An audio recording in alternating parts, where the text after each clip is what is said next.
And now, without further ado, I have the distinguished honor and privilege of presenting to you the Queen of Color, the Mother of Artists, globally acclaimed, award-winning master acrylic artist, and the star of our show, Ginger Cook, as she once again mesmerizes her audience with the daring do's and don'ts of painting with acrylic.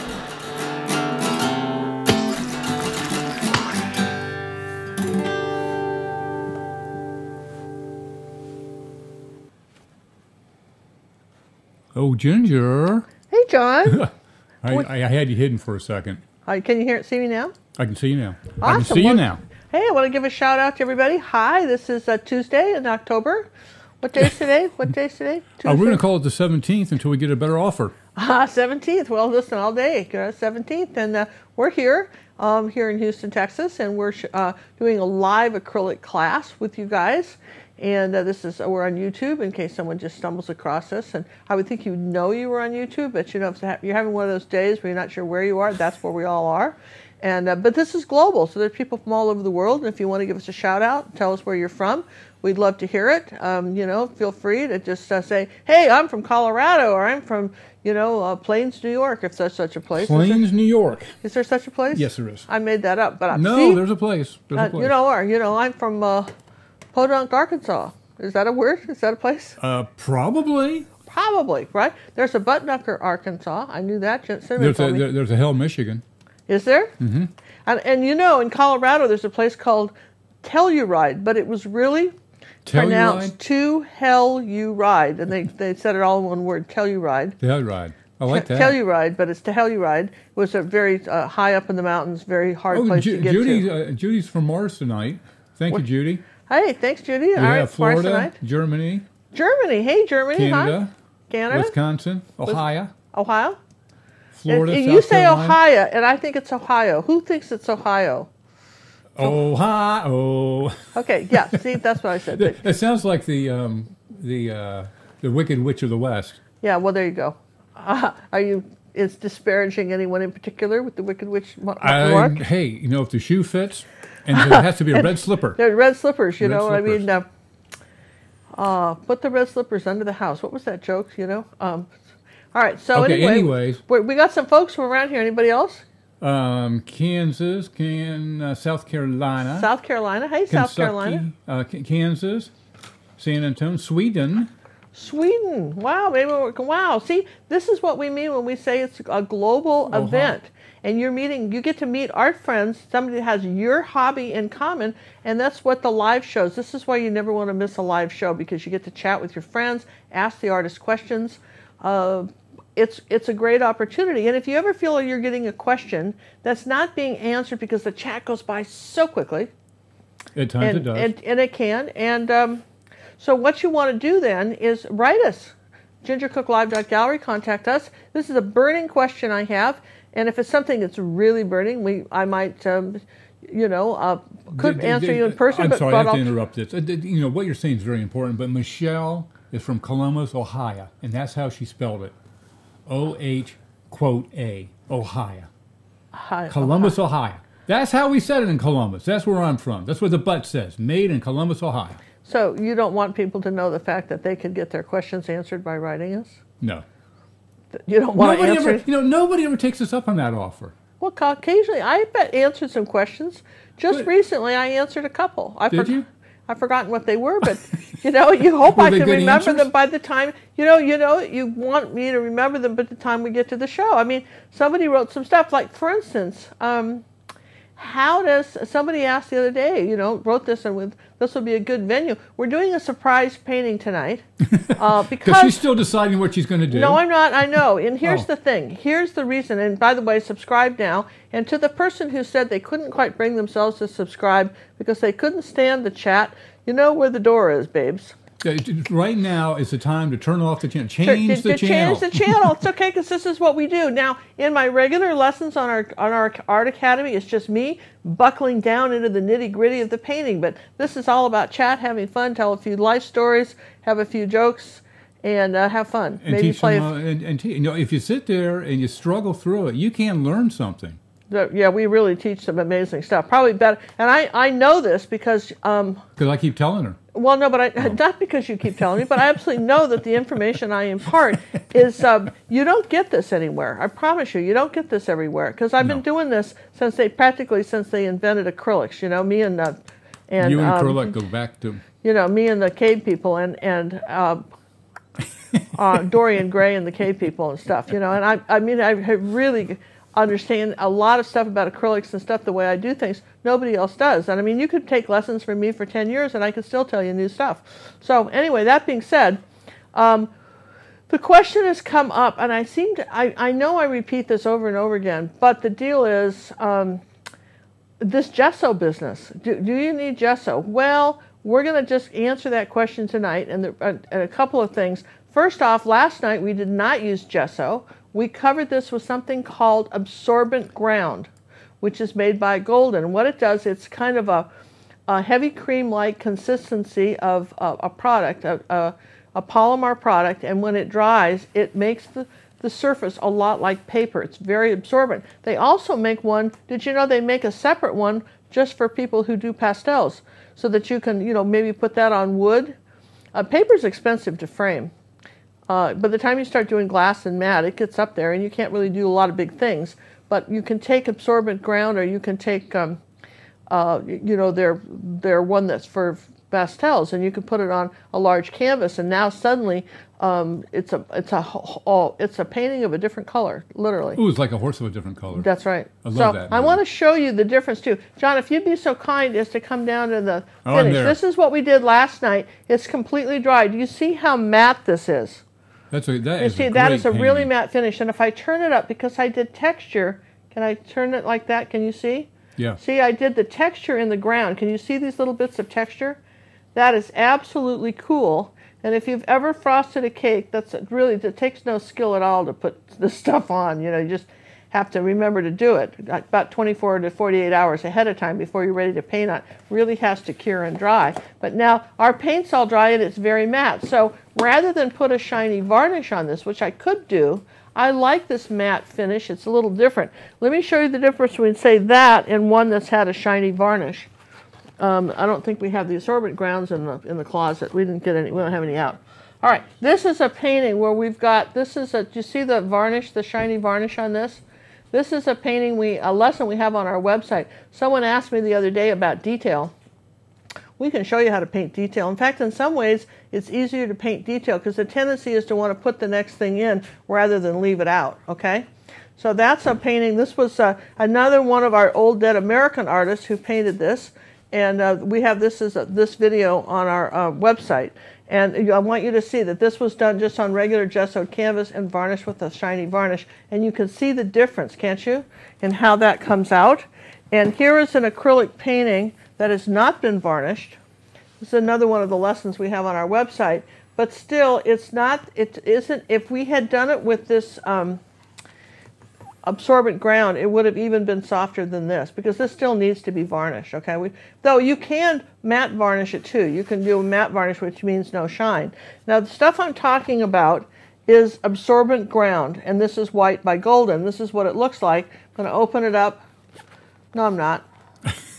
Well, how do you open these things up when the lid's closed? You should clean it really well so you don't have this problem. I always like slam it into the floor. John's going to open it and I'll show you what it looks like. It came up last night, and I wanted to just cover that before I tell you what the surprise lesson is tonight, because we're going to paint another painting. All right, so here's we're going to paint another. Really? We're going to actually paint a painting? Yeah, quit being smarty here. All right, so here's what it looks like. Can you see that? If I hold it up like that, you see it's thick, but it's runny, kind of like honey is thicker, yeah? All right, so that's what that looks like. We're not going to use that, but someone wanted to know, so we're showing you. But tonight, we're going to paint on a Van Gogh painting, a Van Gogh, they're called Coleuses, and we're going to do that in a pot. It's by Van Gogh, but I'm going to show you how to paint over an existing canvas. Now, somebody may remember this. This was a lesson we had on YouTube some time ago about bubbles, and may or may not leave it up, but I kind of liked it at the time, but I may take it down. But, you know, people are saying, well, how would you paint over this? Do you have to gesso over the canvas? And this is why we're doing it this way. No, we're not going to gesso over the canvas. If this was an actual scene, I would just turn it upside down. Could you take a little bit of sandpaper or something and knock off any high edges? Yeah, you could just take a little, if you wanted to. But I mean, I wouldn't even bother with this. But I mean, if you had a high edge, you could kind of sand it. But what you want is this paint. Because what happens with acrylic paint, it loves other acrylic paint. And it bonds. And so this will actually be easier to paint over than a canvas that already has paint on it. Now, John has put the painting up we're going to do. Let me put some of this out of the way here. Yes, this is one by Vincent Van Gogh. We have a whole playlist just of art tutorials we have on YouTube of his artwork, as well as a pile of those, literally a pile of his paintings on our website, gingercooklive.gallery, some of the more advanced paintings he's done. And so I thought we could just add this. This is actually, if it looks complicated, it's not. I don't think it's any more complicated than those tulips. And I'm going to show you what we're going to do. We're going to come up. This is a 10, thank you, Judith. This is a 10 by 20 canvas. And I'm going to just come up here like this, about, I don't know, a hand and 3 fingers. You like that? Hey, we'd like to thank Miss Brooke for the donation this evening. Oh, yes, and we want to thank that. And listen, we got the most beautiful card in the mail today. Do you have that? I do. We got the most beautiful card at our P.O. box from a lovely lady in New York. And she sent me a check for supplies and just an appreciation. Linda from New York. Linda from New York. And this was her card that she sent. And Linda, we got it. We thank you so much. It was a lovely note. And she said, I am writing to thank you for inspiring me to paint again. I'm 67 years old and retired, and the wife and a mother of 4 children and 8 grandchildren, and your shows have been so valuable. So we appreciate you guys, and we appreciate this very much. That will get us some art supplies, and we thank you very much. Now I'm going to come across here and thank you for any donations that you donate. There's 3 ways you can donate it, because we don't like do a Patreon or anything like that. We just what we have is free traceables on our website when there's a traceable. We don't charge for those. And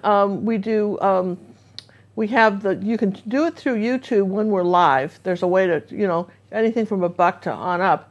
And then on our website, a Karen Little scholarship fund goes directly into helping, into the fund that helps us scholarship artists on our Art Academy website for people who find.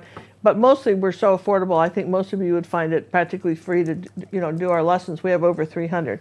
Now look, see, I've got this here, right? So now I know, so what do we know for sure? I know that I'm going to paint the top of this kind of in the blue tones and the bottom of this in the brown tones, right? That's all I have to know. So what I'm going to do is put some paint out and tell you a little bit about that. What happens when you get, this is sometimes when you get personal art coaching, and I'm going to just harp on that a little bit because it makes a difference. Sometimes when you get another pair of professional eyes looking at your artwork, I might see just one thing that could change it. And I'm going to give you a good example of that while we're putting this paint out. John, do you have that painting of the one that we did from my friend Letty? Do you have Letty's picture? I do. I emailed it to you. Oh, you want me to? Yeah, give me a second. I'll get it over here. John's going to put it up on the thing and print it out for me. And I would show people something. Somebody's asking a question back on the absorbent ground. On a stretched canvas, does that flex or does it crack?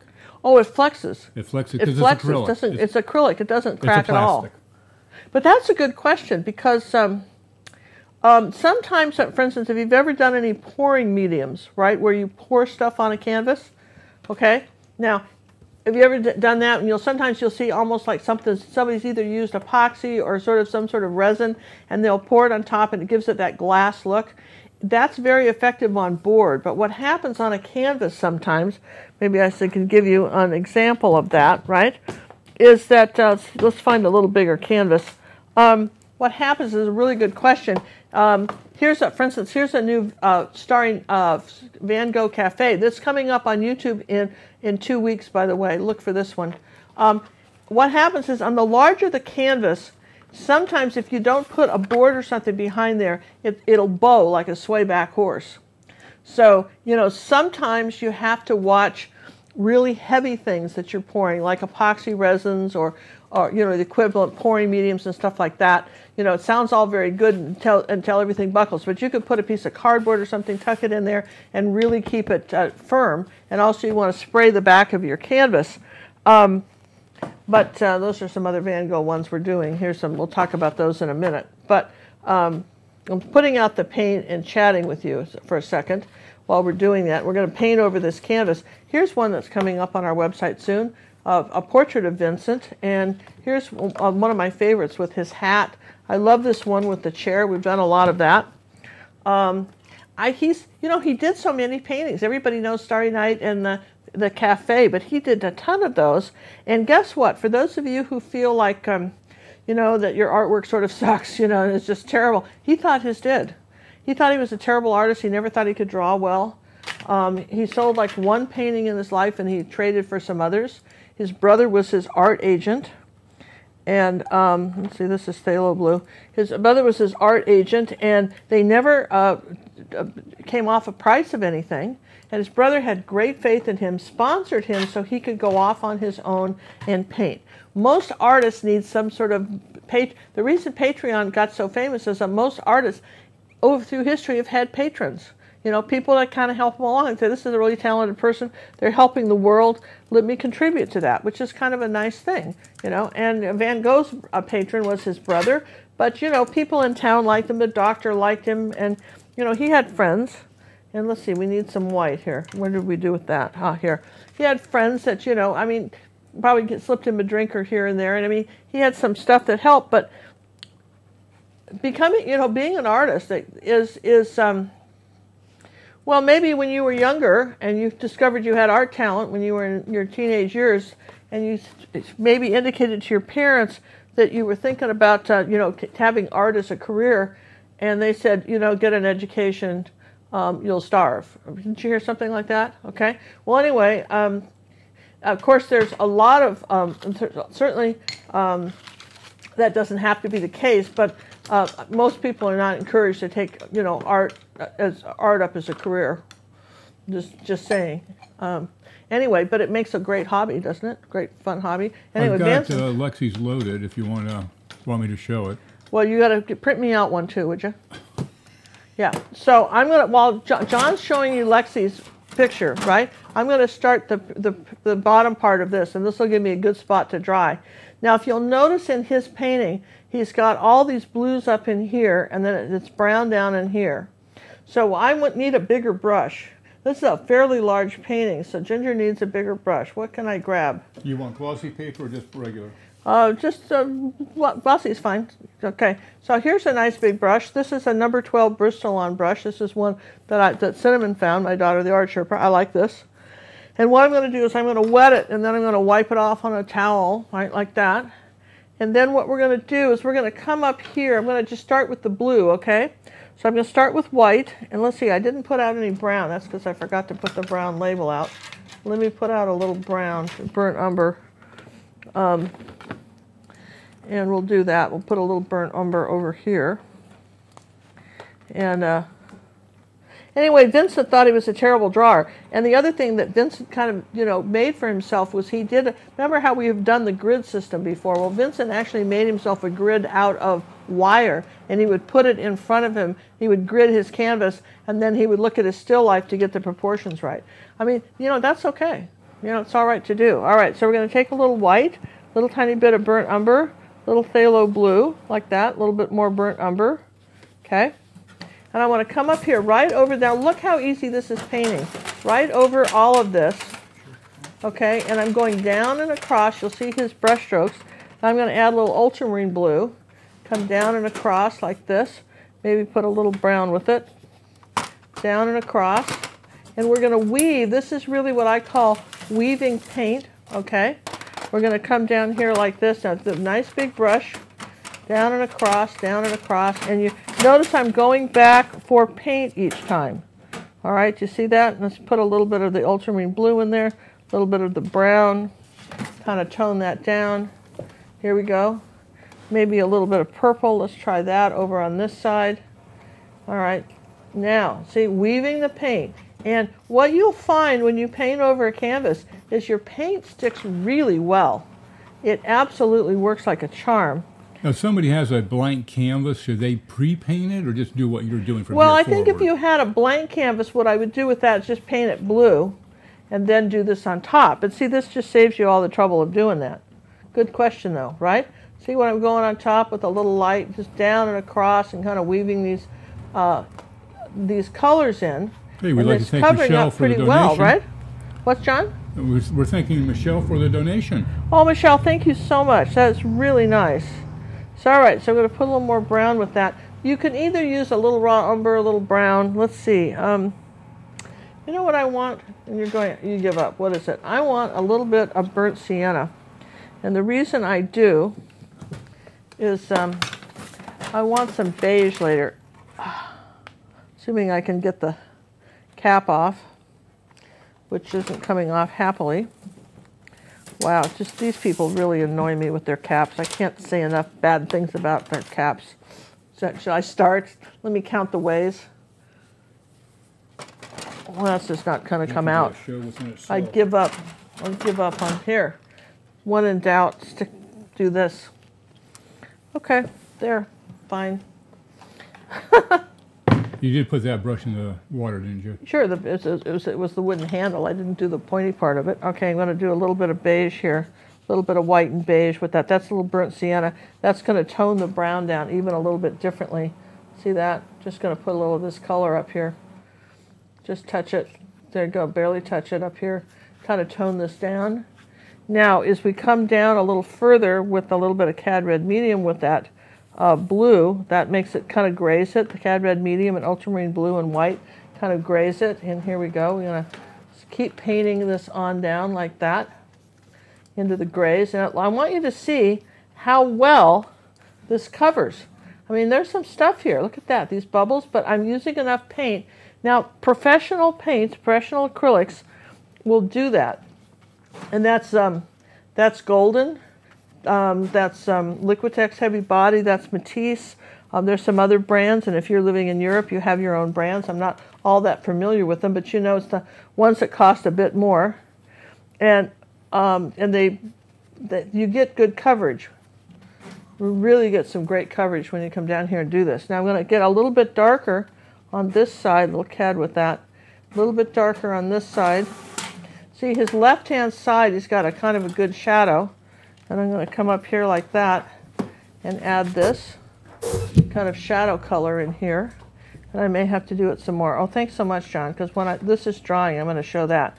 Now, the reason we're going to get back to, we talk like, whenever I'm talking, I always tell you like 4 or 5 things at once.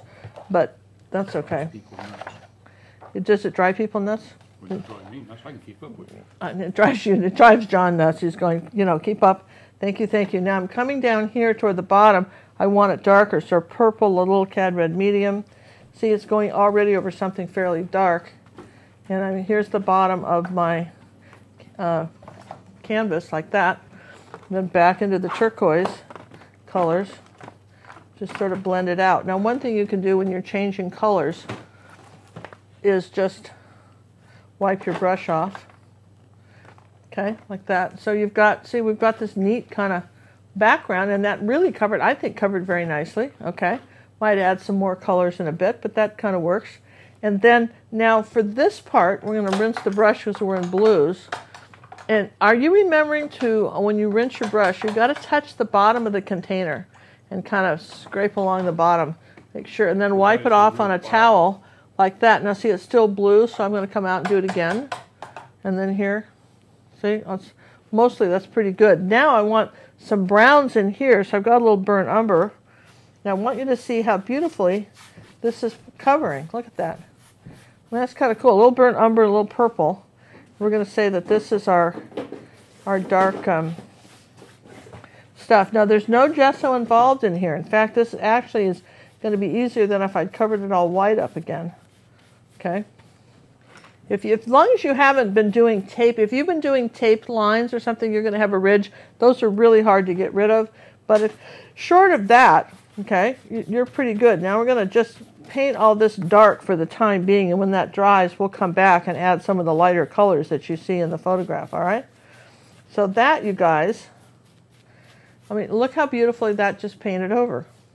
I mean, and fairly quickly too, right? All right, so that's our, I'm going to put a little orange up in here too, cad red medium, and yellow is kind of nice. So up on this side, there was a little bit of orange back up in here, and I can still blend that in. I'm going to add that. See, that's down and across. It's the same sort of blending stuff, and I'm not pushing very hard at this point because it's all wet. Okay? There we go. Oh, very nice. All right, so we're going to put this away for a minute. I have to dry this. Okay? And definitely we're going to be drying this. But before I do, we get back into the... Does it have white paint on it, that brush there? Does it? Yeah, it does. Look at that. Somebody caught that? Thank you. Thank you. Thank you. I'm the one that has to clean them. Okay. Quit whining. Go sit down. What do you need? All right. So I want to show you this picture. Now, the original painting is like 30 by 40. Do you see that? This was done by a friend of mine who used to take classes from me and has gone on to become a phenomenal artist. And it's, you know, shows everywhere. She did this probably about 8 years ago, and I happen to have a photograph of this painting. And I want you to see that even though it's stunning, isn't it? And John, if you zoomed in on that, right? I've got theirs up. Do you see? There's about 5 obvious mistakes in this picture. And before she points them out to you, see if you can see them. Because when you first look, you may not. You know, 5 obvious mistakes. And that's the thing. This is why we're talking about personal art coaching making such a difference, because another set of eyes sometimes can see it, particularly a professional set of eyes, and that makes a difference, a really big difference. Now, while you're looking at that, and then if you don't want to, if you're watching this on the rewind, okay, just pause the video here and study this, and then wait for the, you know, see if you can find them, okay? This is a good exercise, and maybe you'll, you know, maybe this will be, I think it's what I would call an eye-opener, right? So I'm going to take my, let me just move this out of the way for a minute, our wet canvas. I'll just put that over here, and here's my chalkboard. Now, let's see, here's the chalk. Now, the first thing we see that she's got on here, let me just dry this here a little bit, I kind of wipe that off. First thing we see is you've got a wine bottle, all right, like that, okay? All right, and then she's got her little wine bottle going up like this, okay? I'm just kind of freehanding this in here, but you see what I'm talking about, right? Now, the mistake number 1 is, now she's got the wine in here curved like this, but her labels are almost straight across. Do you see that? They almost do this, but if you want a bottle... Yeah, a couple people have named the label. They got the label. All right, you've got the label has to curve, all right? You see that? This label has to curve. And then also, because she's got the light coming from here, there's the light part of her bottle. Do you see that? Then this side of the label would be shadowed, a little more shadow than she's got. You know, she's got some, but then up here where the cork is, okay, up here on the top, she's got a very nice highlight across the top. But this side of the orange part of the bottle, you know, the paper, would be darker than this side, okay? So, I mean, so that's 1, let's see, well, this is 1, 2, 3, right, like that, okay? You may or may not want to count that one. Okay, so now, the other one that I'm just showing you right off the bat was that if you've got the light coming from there, then there's probably going to be a shadow here underneath this, because this is where our light's coming from. Yep, a couple of people picked up that one. There's no shadow, okay? And then you've got a wine glass that's doing this. All right, now one of the tricks about a wine glass, is find the middle of it, and your stem should be straight down from the center, okay? Hers is slightly off, do you see that? Her stem is slightly off to the right, okay? Now the other thing is, so that's 4, and then the other thing is that when you're doing highlights on a wine glass, all right, so you've got your wine in here like this, right, here, you've got your wine, and here's my wine in my glass, okay? Okay, and she's got the shadows and everything in the wine beautifully, right? And the highlights, that's gorgeous.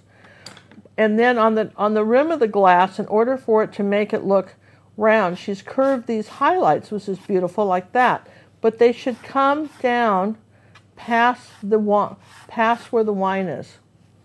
You know, maybe not all so many, maybe a couple of short ones, and then maybe you've got a smaller one here. You see what I mean? They wouldn't all stop above where the wine is. Okay?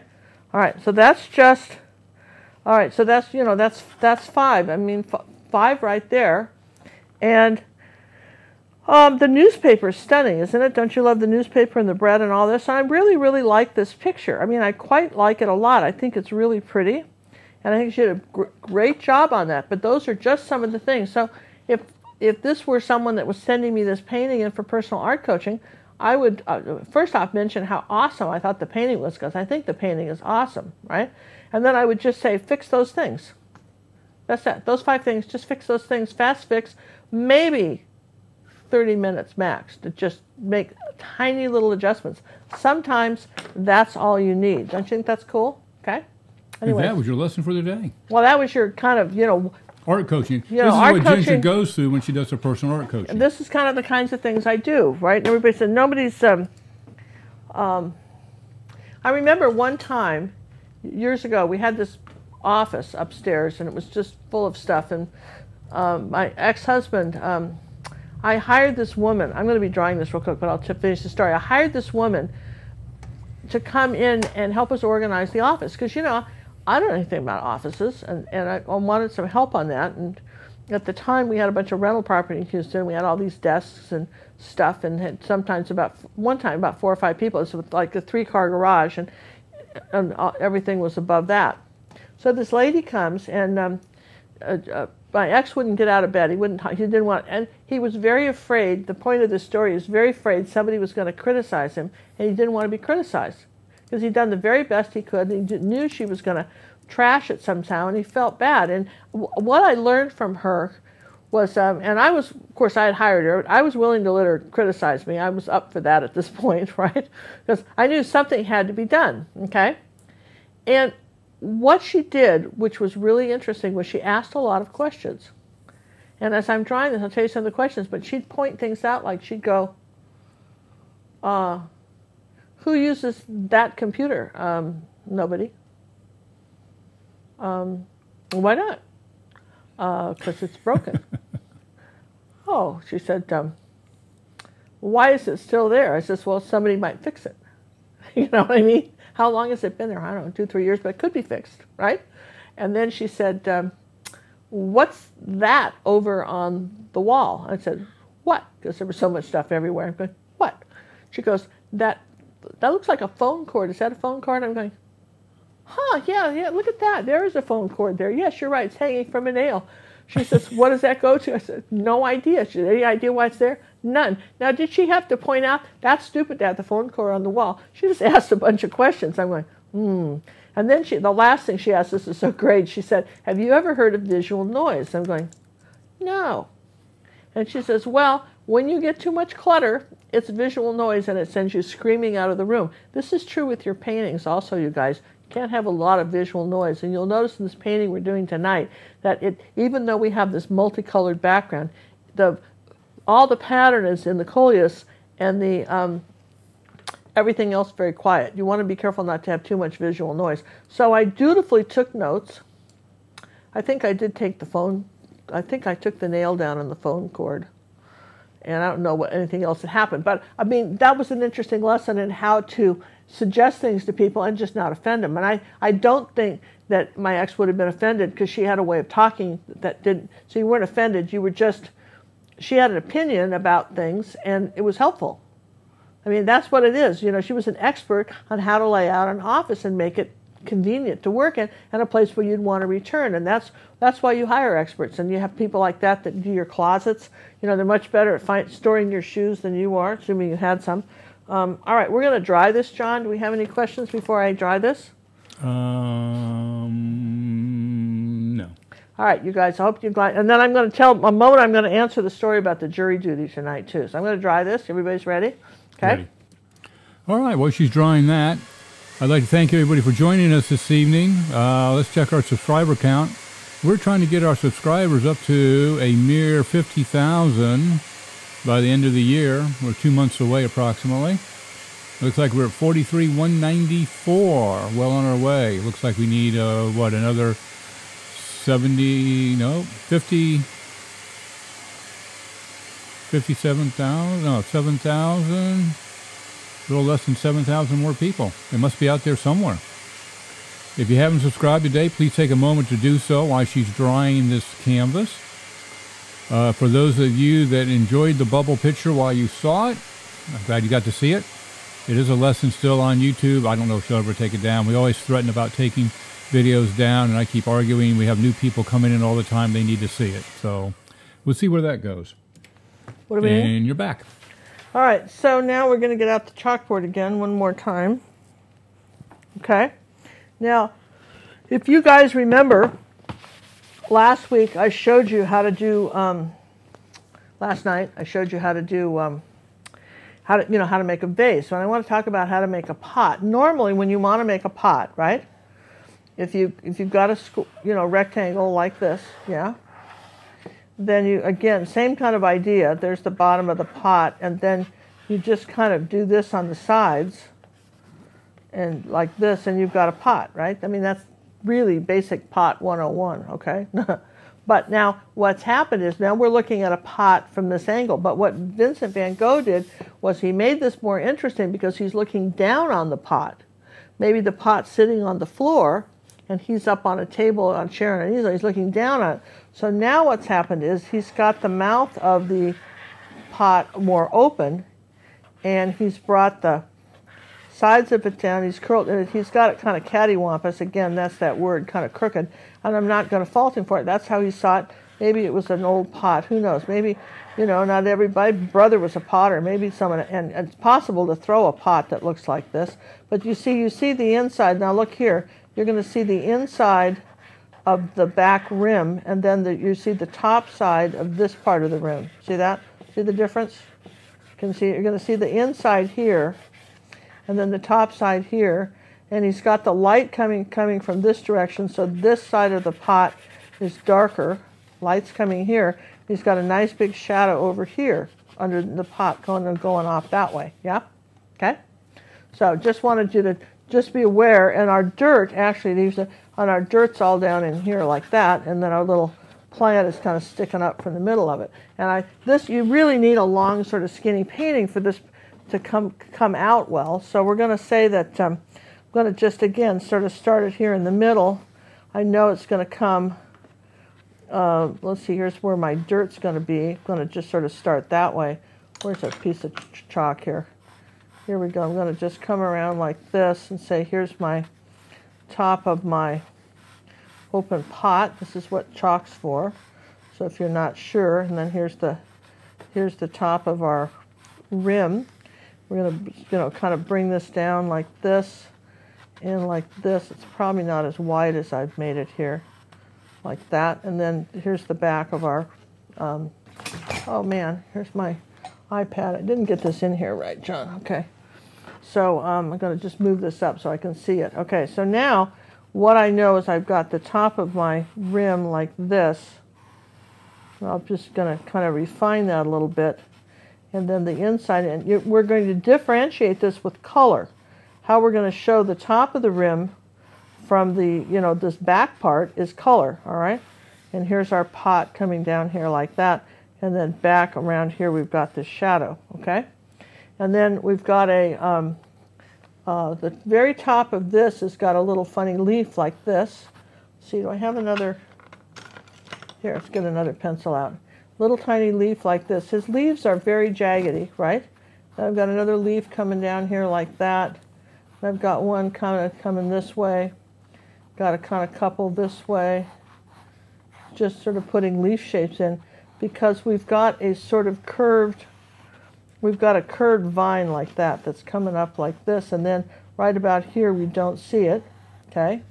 And All right, we're not going to see this, and then we're going to see a little bit of stem right here, and then it's going to be covered with more of these leaves like that, coming this way.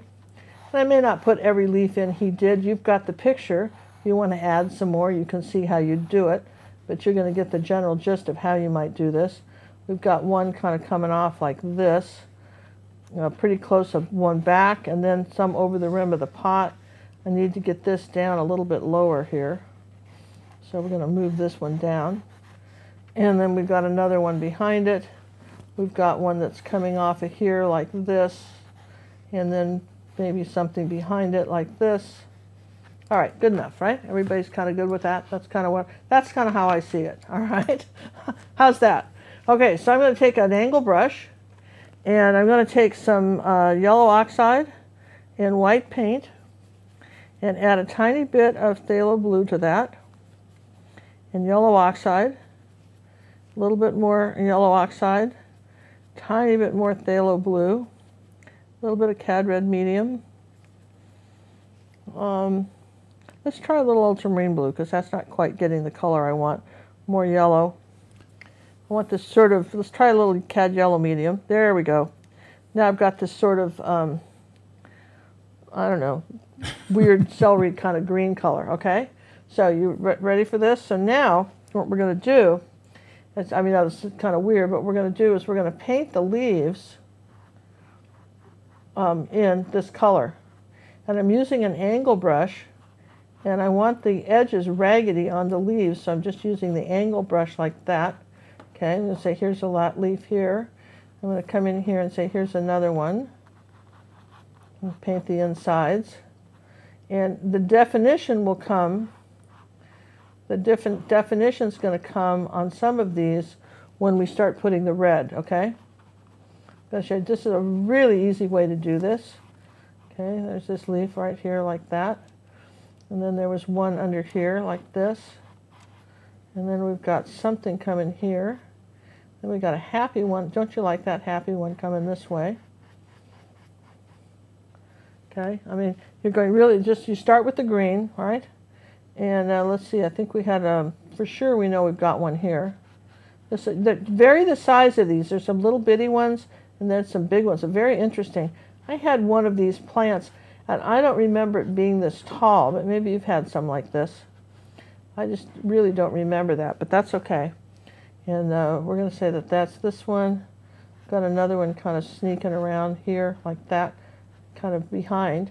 Then I've got the stem here, which I'm going to put in like that. I'm going to just say there's my stem. I'm just going to draw the stem in now so I know where it is with the green, okay? And then let's see, this is good. We're all good here. Now we're going to put some more of these leaves in. Please notice that I'm getting more paint each time I do it. 2 or 3 leaves, you got to have paint. For those of you that are watching, huh? The image on the right is Van Gogh's original. Because I have it blown up as big as you're doing it. Oh, do you? Yeah. Okay, you can kind of see it. So again, if you want to, look at his and put every little leaf he did, I'm not going to do that tonight, but I want you to see how you'd paint this, okay?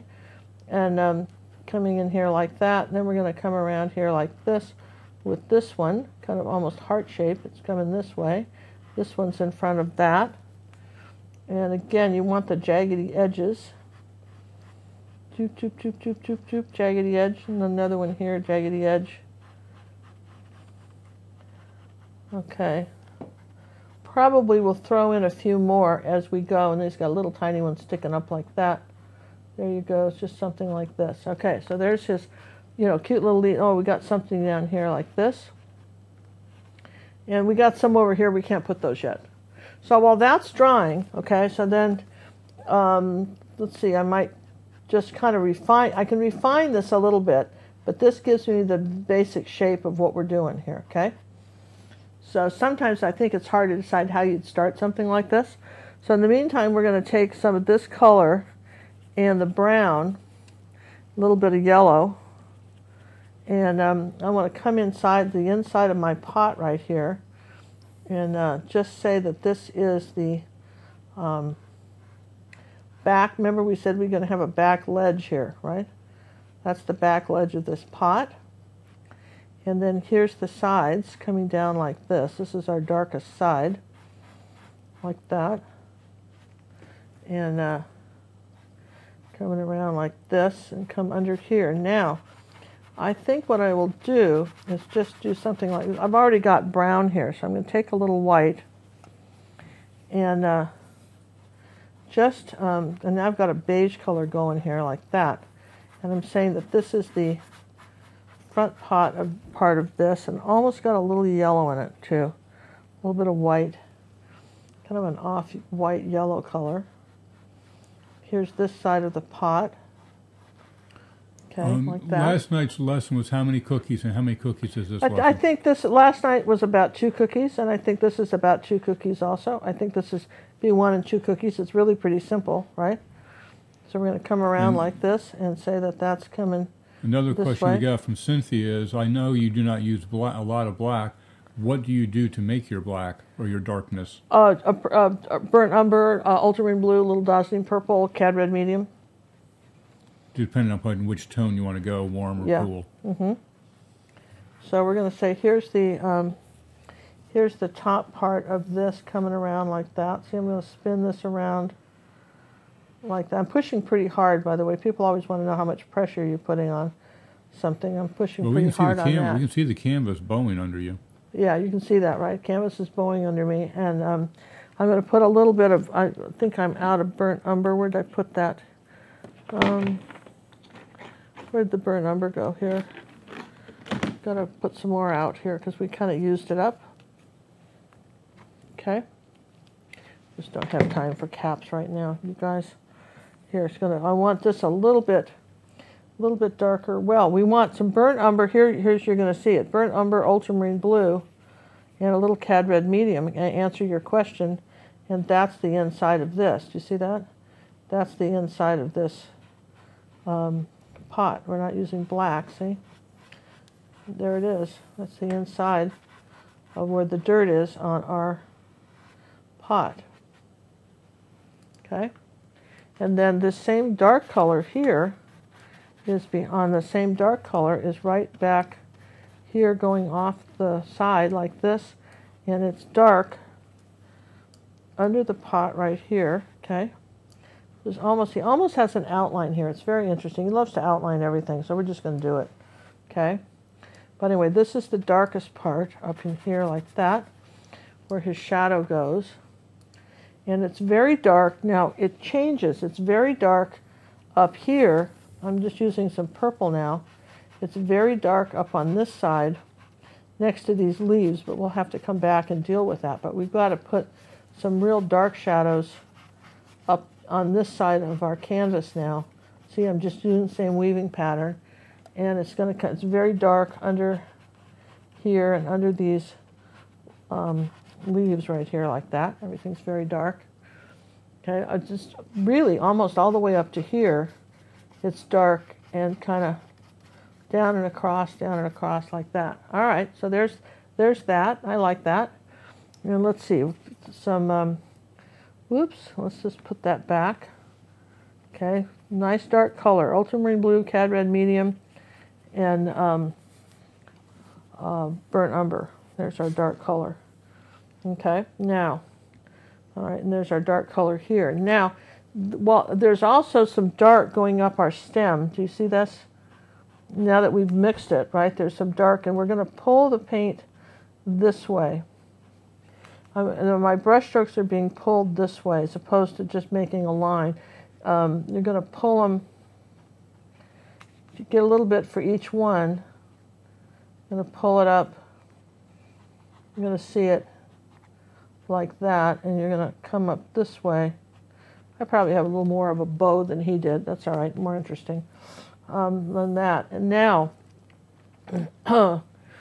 there's going to be some light on that too, but once you do dark, unless the dark's dry, you can't really do much else.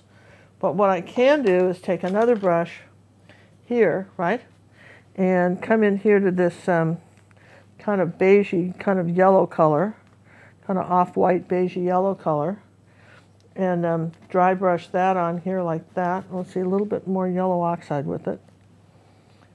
Okay, like this, just put that up there like that. dry brush that on to this. And this was very, ooh, I didn't want that. Just barely touching this now, just kind of softening this. It's almost like there was a glaze on this pot, this white stuff. It's almost like there was a glaze, and it's kind of, this pot's a little beat up. Okay, so the more layers you add to that, the better. A little bit darker down here toward the bottom, like down in here. And then on this side, okay, there's our dark shadow. Now I want to take that same light color. I'm going to move this up a bit. I'm all down to the pot. I want to come under here, going back and forth. Let's get a little bit more yellow oxide and titanium white. Okay, just move that out of the way. All right, so see, now we're working. I'm just letting all that dry. Now here I'm going to say, let's make that a little greener. He had kind of a green tint to this. Kind of dry brush this. When we say dry brush, there's no water on the brush, you guys. There's paint, you wipe it off. You're just saying that this is kind of scrubbing this back and forth like this. You're not getting too crazy on me, right? You're just saying that there's this light area. I like that green color, and that some of that green is definitely on this pot too. And it comes around, well, we'll do that. It's the top of this is doing this like that. So you know, the curve of that, it's going around that way, which is kind of neat. It's catching the light right there. Get the bend. Okay, there. So now we're going into a little bit of yellow and cad red medium and making a little orange color.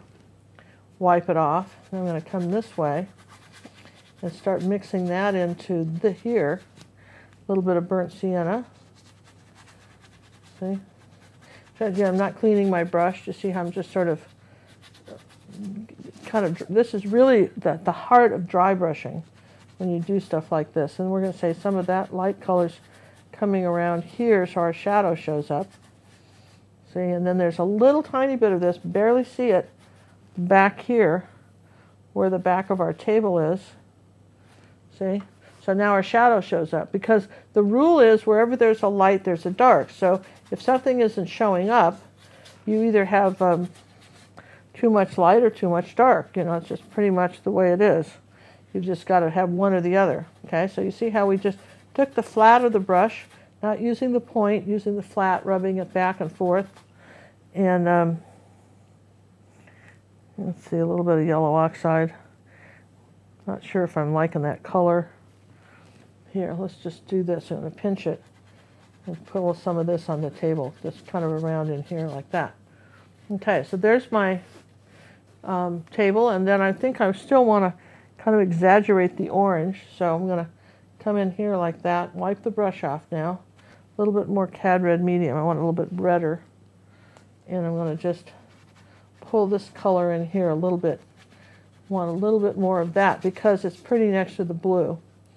The same thing over here, okay? Now, do we need any of this color here on the edge of the pot? Sure, why not? A little bit redder. You can put a little purple with that and tone it down a bit, so it's not quite so orangey, but there you go. I want the edge of this pot more of that color.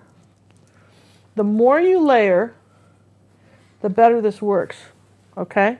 The more you layer, the more layers of paint you have on here. Then the reason it's working so well and so fast tonight, one of the reasons is because we had all this paint on underneath it, and believe me, it makes a difference. We had all this paint on.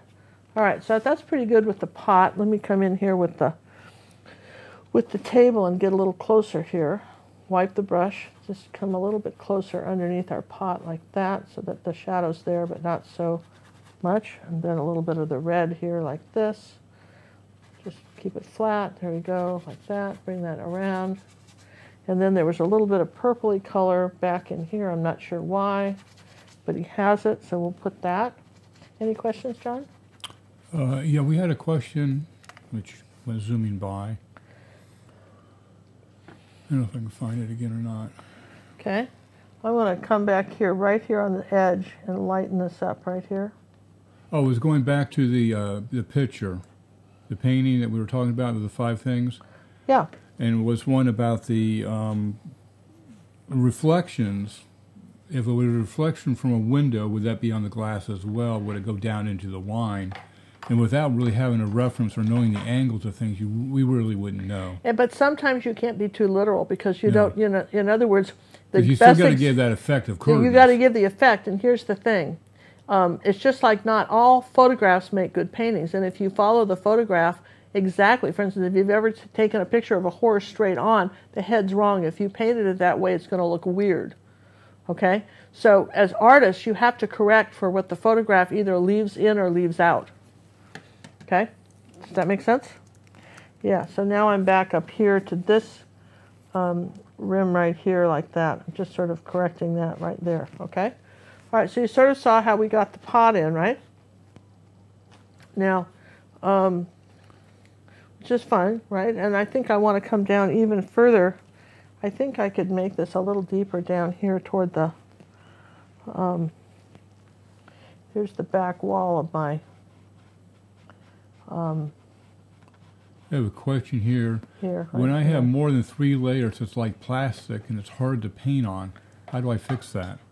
I don't know, because my paint doesn't do that. It loves it. No, and ginger has like 15 layers. Yeah, it's really, it shouldn't do that.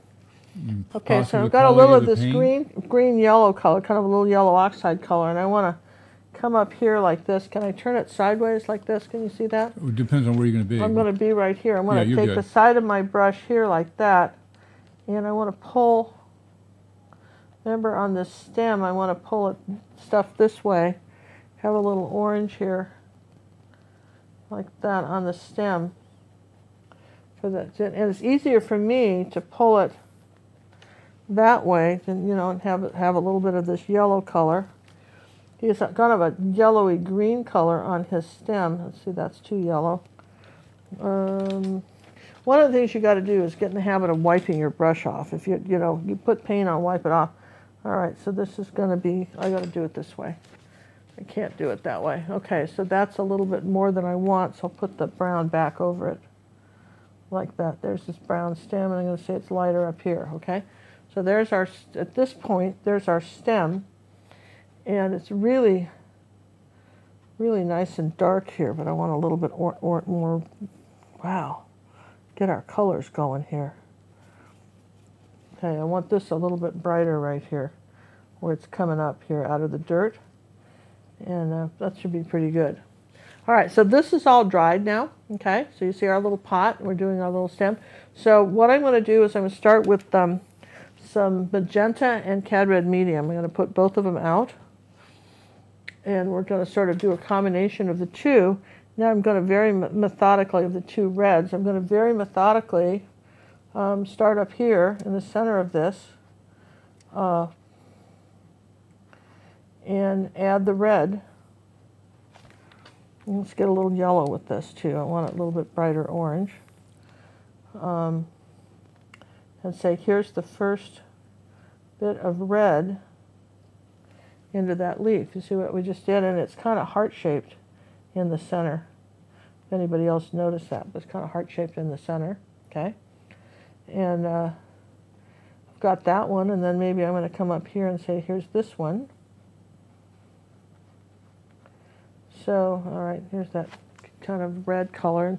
If you want something darker, you can take magenta and ultramarine blue and make a darker purple, all right? Because that's the color of this leaf here, a little bit more magenta under here. This one was kind of underneath this one.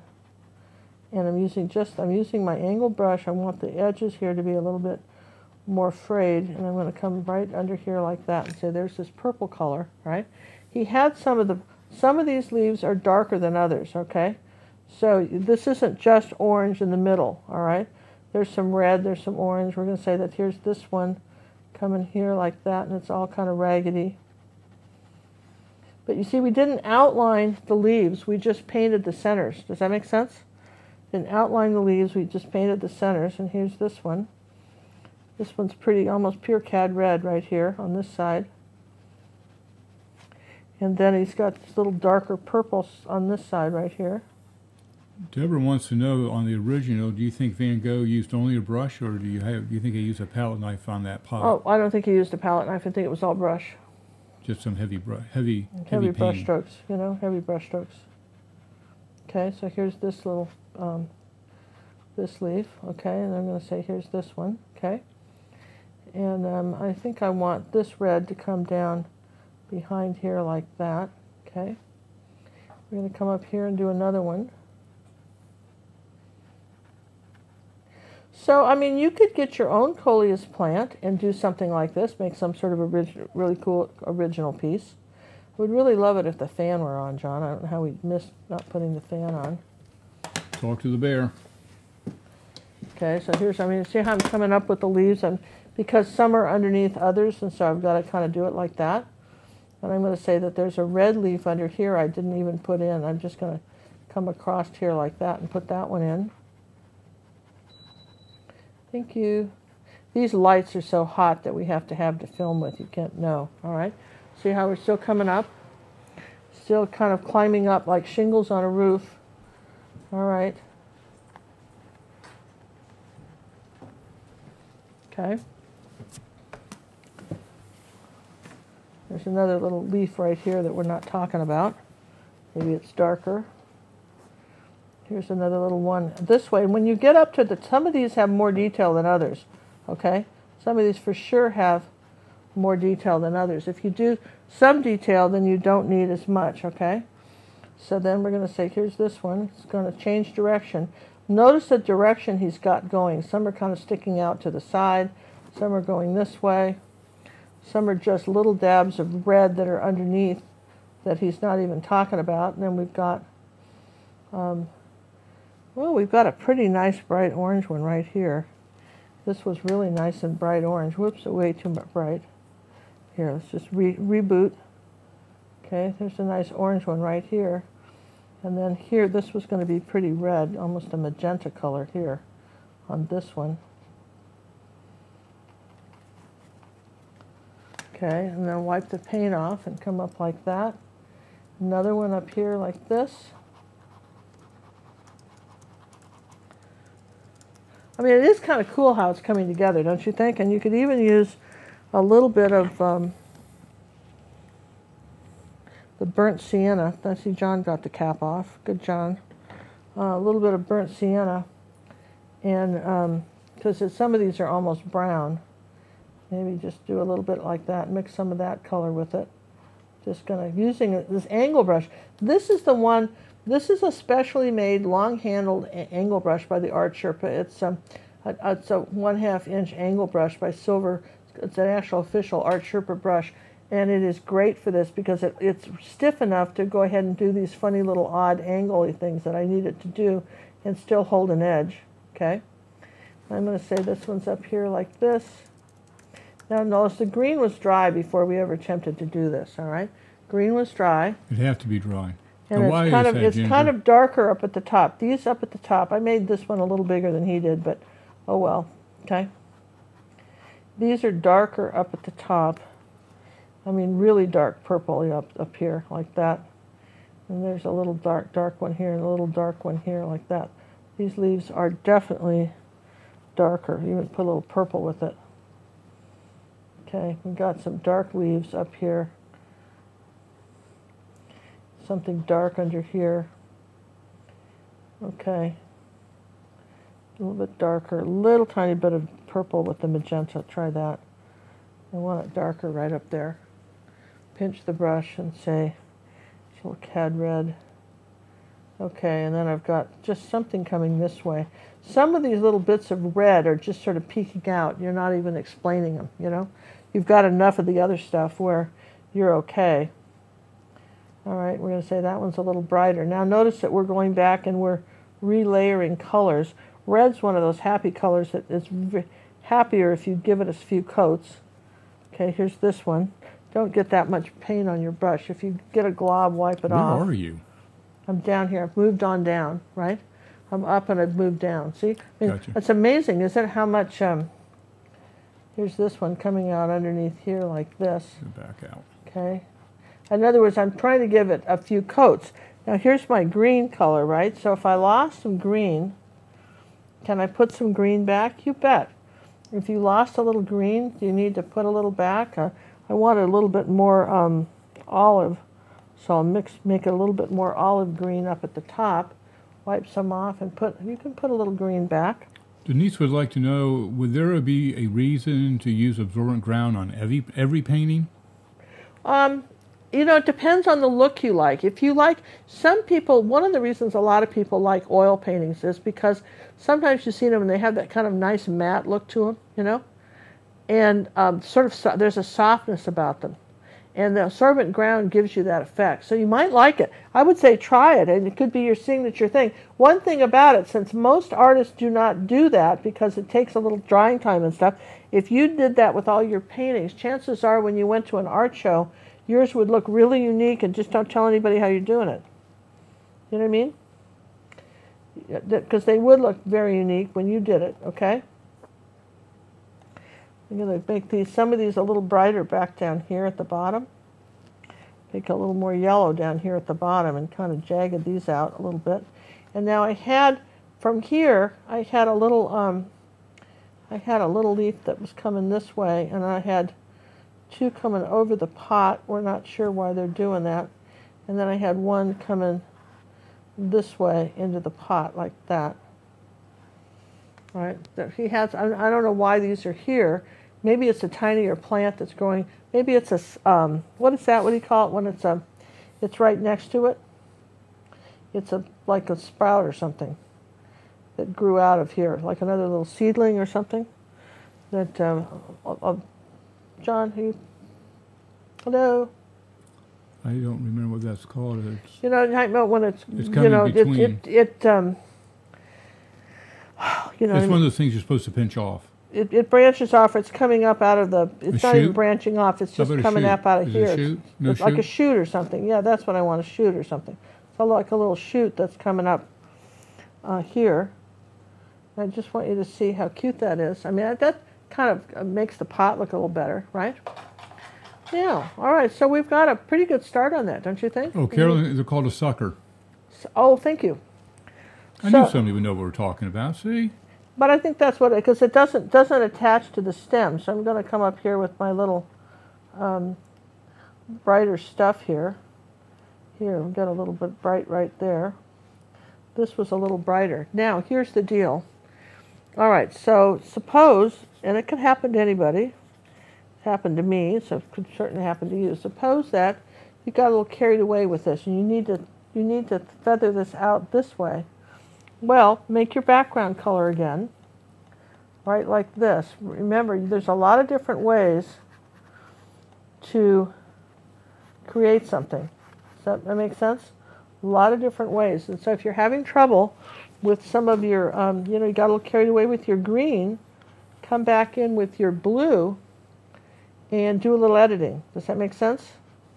Just take your colors, your blue background, and you can edit from the other way, the other direction. It doesn't all have to be this way. Okay, and I mean, that's one thing you can do to kind of make that kind of work. And then let's see, I want to take this like that and say that this I want to lighten this up here like this, and this is the pot. This is a good one to do that with, right, like that, because this just kind of disappears like that. There's that side of it. And I want to bring in here with my green, I want to bring it down into give it that more of a heart shape on a couple of these, just on a couple. Wanted to indicate that might be the case. And you could take a tiny little brush if you wanted to and do more of a detail on these little extra edges. But for the most part, they're very skinny. You don't see that much of them. Okay, so what I would say is that it's more important, I think, to go over and brighten some of the colors. We're trying to paint over blue.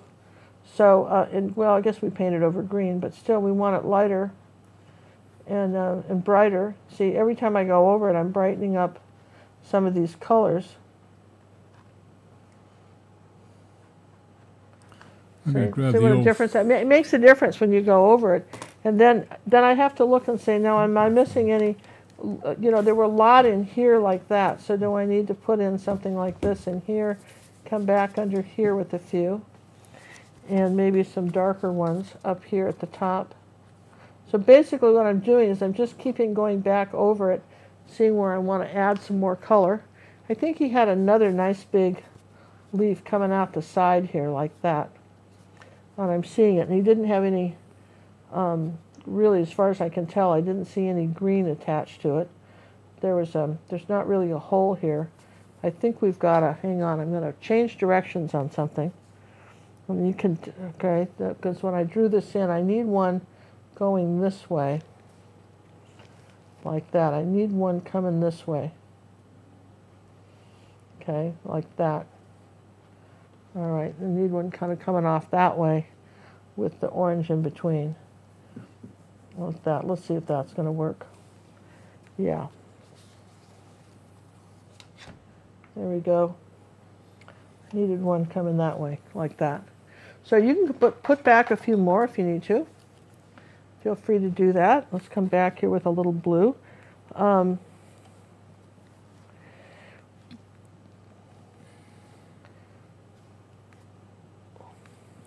When we're doing larger paintings like that, the thing about doing a larger painting, which can be very nice, is I think, let's get a little more of this color with some magenta. Let's go with this deeper blue in here. Let's just come under here. See, he's got a little shadow under here. We came back.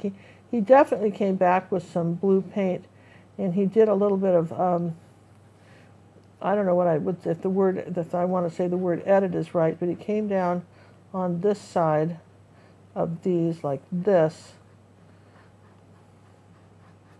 And this is all, it's darker down here. Do you guys see on his? It's all darker, so we're going to bring some dark, a little bit of purple, a little bit of cad red medium, and it's darker down in here, like that, down on this side. So it's all about contrast. So when you're looking about something like that, look at itself. Where's the lights? Where's the darks? Yeah. What's dark up here? Where do I need something light? Where do I need something dark? He definitely had some dark over here by the stem, but then he got the stem. We've got the stem kind of coming over this way too. Like that. And there's that stem again, and I'm not really seeing this part of the stem enough. All right, we could see a little more stem than I have. Okay, so suppose we wanted to do that. How would we do that? I want a little more stem right here, okay, than I had. I can still show it. I'll just add a little more brown right there, and I'll get some of that light green color, that light kind of yellowy green color, and I'll put it right next to that like that. And then I'm going to come back next to that with, I'm out of paint. I'm going to roll my dice while you're resetting there. Yeah, John, just watch. What I'm doing now, you guys can watch this. What I'm doing now is I'm going back and I'm correcting colors, all right?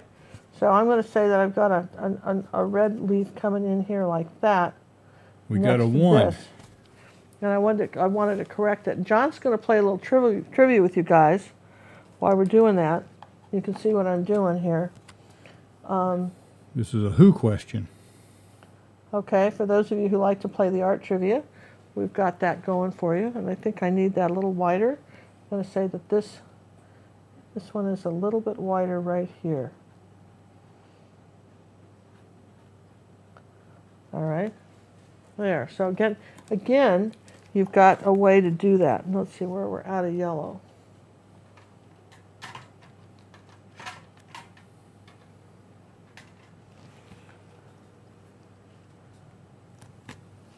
So I would definitely refer to his diagram of where these little flowers are going. But this is, if you lost the petals on this, it's easy enough to put them back. Okay, so you got a 1. What's our 1 question, John? Well, these are so easy. Well, How about this one? Which painter's last name also means of poor eyesight in French? I wonder if we have any other Canadians on that would know that one. That's a good one. And you don't get any clues. Well, not everybody knows these. Don't you have any true or false or ones like that where they Well, can okay, pick who something? painted the water lilies? Monet. And what was Cézanne's first name? Okay, well, people know that. I know, these are the ones we just did. Yeah, but don't you have some more? Open that. Go to the bottom of the deck and find something else. Not impressed with your questions. You got to do better than that. Sorry. What was Picasso's first name? That's a good one. That's a good one. I know what it is, but a lot of All people right, we'll go might with not that know. one. What was Picasso's first name? I know that, but some people don't. Probably haven't thought about it in years, right? He's known as Picasso. Yeah, but he had a first name, you know. All right, for the question we're going to go for, forget those other ones. You guys already knew those answers. We do those guys all the time. So we're going to go with what was Picasso's first name? That's the official question. What is Picasso's first name? John, do you have Letty's painting up here? I want to show people the actual painting. It's in the it's in here. You photographed it. It's up here, There's right? no way I can. How are you going to show it? It's huge. I know, but I bet I could. I bet I could show it. I'll hold it up and show it. Well, I got to turn off some things, back out. Well, I mean, while they're looking, I want you guys to see it because you can't appreciate the one we're talking about with the wine glass. I want you to see how big this painting was, right? Okay, you see, guys, I'm going back over here and adding a few of the little highlights on our flowers. I want you to see how big this painting was and how stunning it is. So even though I'm making some comments about it, don't want to take away from the fact that I think it's absolutely beautiful. So I'm going to hold that up for you in a second, like this. So what was the answer to Picasso's first name? Pablo Picasso. Pablo Picasso, PP. So if you got that right, I don't know if you can hear me. Probably can't hear me. Pablo Picasso is the answer. If you guys didn't know that, that's what it was, right? Pablo? I think so. Okay, with that, this was his first name, and yeah, okay. So it was Mr. You thought it was Mr. Who said that? Someone thought it was Mr.? No, I just said that. Okay, so you said that. I'm going to put a little line right here because there we go, like that. Okay, so now let me just take a minute and show you. All right, so first off, you see my hands are full of paint, right? So here's my new favorite toys. If we do have a link on our website, there's other great stuff that you can clean your hands with, and we're going to talk about that one of these days. But these are my new things. They are for acrylic painting. Well, they're for general cleaning. Well, they're general cleaning, but they also said acrylic painting. They make some other stuff, for cleaning stainless steel. It's not the same thing. But I want you to... Make sure you get the ones that are there. You want to get the ones that say the heavy-duty cleaning wipes, 100% soakable, durable, fiber weave, large 10 by 12 size industrial strength formula, 90 wipes. But I want you to see, if you've been using a scrub brush to clean your hands, this is just, these are biodegradable. This is the best stuff in all my life. I had another company. There's other ways to clean paint in your hands and stuff, but if I'm just standing right here, I absolutely love this. I'm going to just show you this real quick. I'm going to show you this painting. God, I didn't want to touch it with dirty hands, right? Because I got to give this back, right? All right, so I'm going to take that. All right, now look, see, isn't that pretty impressive? And how about the inside of my arm? Oh yeah, up here. I think this was dried on from this afternoon.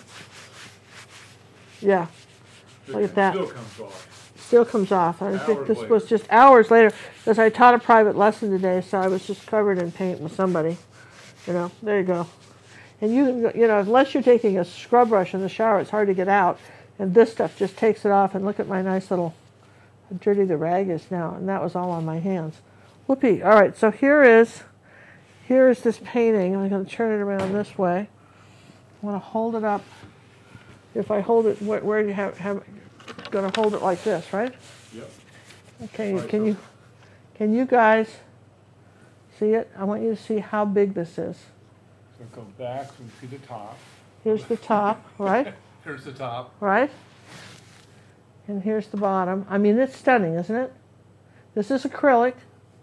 And somebody asked, how does she make the silver, which is really glass? It looks like silver in the photograph. It's glass. Can you see that? And you can see how she did that, it does right? look silver on the film. Yeah, but it's actually glass. It's meant to be glass. And you can see how she did the bottle. So anyway, that's I'm done on a gallery wrap canvas.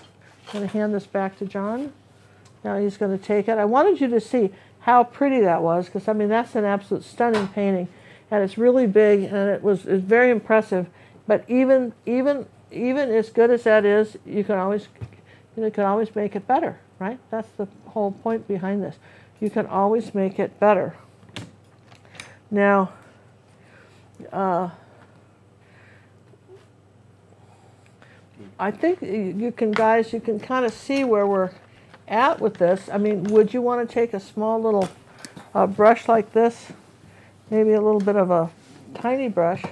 I'm going to blow up some stuff so I can kind of see it. And I might just take now, if you want to do just a small amount of refinement on a couple of these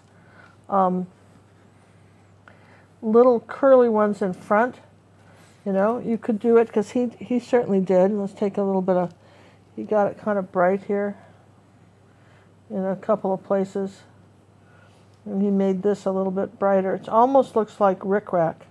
The way he painted it, for those of you who don't sew, that's that little kind of braid that's all kind of wiggly.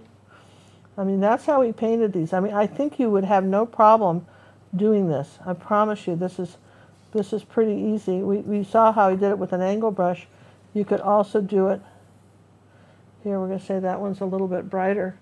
Come around here like that, and have no problem, you know, doing some of these others. And if you need to come back and add a few touch-ups on the top of these, that's easy to do. See what I mean? I mean, with acrylics, you can't really screw it up because, see, I think this was light blue up here next to my stem here. I'm going to just put some blue back. We have a couple things we want to still cover tonight.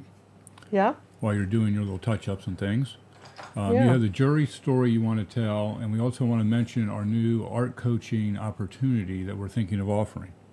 Okay, so two things. Well, that's good, John. So when I'm kind of touching this up, I wanted you to see where I needed to go back and just add a little bit of in here. So the story I started to tell last night was, you know, we're talking about what you really think, you know, saying what you really think, and, you know, everybody has, you know, opinions about the world and how they see it, right? And let's see, this came there, I had that, and then we had a leaf come this way. So instead of it came from under here, I'm just sort of changing it, but I want you to see there was something that came under this way, and it was sort of dark brown and almost purple. Wow, it's amazing how fast. So some years ago, I got called into jury duty, and I was scheduled to go out of town on a vacation, and I was telling my daughter Cinnamon, I said, you know, I don't know, you know, what I'll do if they call me, because that's going to totally, you know, we've got all these plans, and that's they don't care about vacations. That's not an exemption, right? In Texas, that, you know, you've done an exemption, you got to go. So I said, I don't know what I'll do. And Cinnamon says, tell them what you really think, Mother. Nobody would put you on a jury in a million years, right? Just tell them what you think. And so, of course, I did. This one's a little browner over here, by the way. I'm just kind of, now I'm starting to do detail. So the case involved, the case involved, I may have told the story before, the case involved a man who had been killed. I think he was in his 20s, and his wife was pregnant at the time. And the machine he was using to do something, I don't remember what the machine was supposed to be doing, but whatever it was supposed to be doing, so basically this is a factory worker? It was like, well, he was working on a construction site of some kind. Okay. And the machine kind of blew up, and something threw a rod or whatever they do, and killed him. Okay?